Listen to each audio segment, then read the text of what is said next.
देख लो कितनी भीड़ है। अगर थोड़े लोग और आ जाएं तो पैर अपनी जगह नहीं होगी। तो भगवान कहते बहुत अच्छी बात है, ये तो बहुत अच्छी बात है कि लोग मेरी भक्ति कर रहे हैं और मैं तो चाहता ही हूँ कि सारे बच्चे मेरी भक्ति करें। कि माता लक्ष्मी वही अपनी बात पे आ गई। वो हमेशा यही चाहती है कि मैं पति को नीचे करूँ। कहती है भगवान फिर अपनी वाह कर रहे हो, कभी मेरी भी तारीफ कर लिया करो, हमेशा अपनी वाह मैं कर रहा हूँ। भगवान मंदिरों में भीड़ तो हो रही है, कुटियों में भीड़ तो हो रही है, पर लोग जाके कहते क्या है, उन्हें जब मंदिर जाएंगे तो पूजा ही तो करेंगे, मेरा नाम भी तो जपेंगे। हमने कहा भगवान क्यों झूठ बोल रहे हो, पहले जो भी मंदिर गुरुद्वारे जाता है आपको मत्था टेकता है, उसके बाद सबसे पहले मुझे मांगता है। सच है झूठ है? बोलो गुरुमुखो, कोई भी ऐसा प्रेमी है जो मंदिर गुरुद्वारे जाकर धन ना मांगे? तो धन क्या है? बोलो लक्ष्मी, उसके बिना गुजारा भी नहीं है। आपको कि महात्मा जी आप भी आए तो आपको कोई धन देना पड़े, तो गुरुमुखो हमने मांगा नहीं है, धन हमने मांगा नहीं है, ना हमें जरूरत है। और धन पे एक बात याद आई।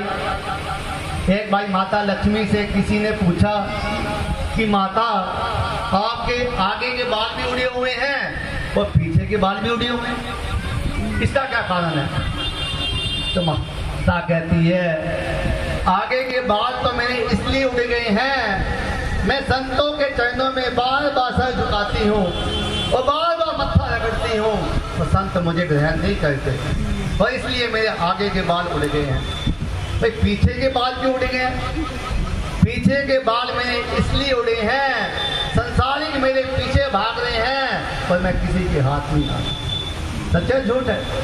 तुमको ये 500 का नोट कभी किसी का बनेगा नहीं। अगर आज अरुण जी के पास आया है तो ये कल टेंट वाले को भी देना है, हलवाई को भी देना है, तो ये लक्ष्मी कभी किसी की बनी नहीं। तो बात कहाँ चल रही थी, मैं भूल गया।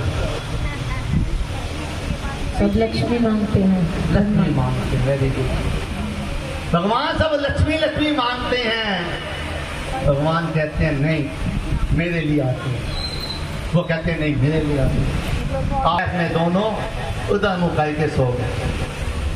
अगले दिन भगवान कहते हैं चलो भाई इसको अपना रूप दिखाना पड़ेगा। अगले दिन भगवान एक ब्राह्मण का रूप धारण कर पृथ्वी लोक में आ गए और जिस गांव में पहुंचे वो गांव बड़ा भक्ति भाव वाला था, बड़ा सत्संगी था और उस गांव में भागवत होती रहती थी। पर काफी समय से किसी कारणवश उस गांव में भागवत नहीं हुई और भगवान रूपी ब्राह्मण उस गांव में पहुंच।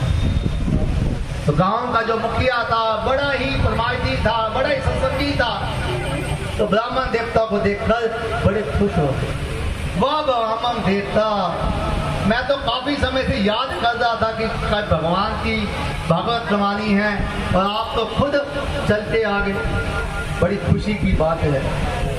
तो भगवान ऊपर ब्राह्मण कहते हैं मैंने तेरे गांव में भागवत करनी। जी महाराज बड़े भागे, बड़े हमारे भागे।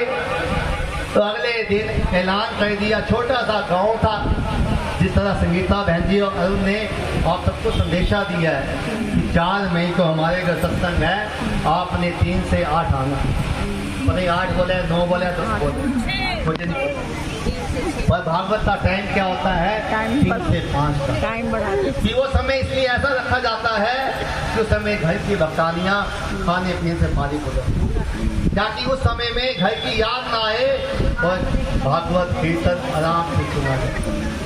अगले दिन 3 बजे पूरा का पूरा गांव पहुंच गया और भगवान ऊपर ने ब्राह्मण ने भागवत शुरू कर दी। और भागवत तो गुरुमुखों ज्ञान का भंडार है। जिन जिन गुरुमुखों ने भागवत पढ़ाई है या जो भी सुनी है कितना आनंद आता है, क्योंकि भागवत ज्ञान का भंडार है और वैसे भी भागवत भगवान का भंडार ज्ञान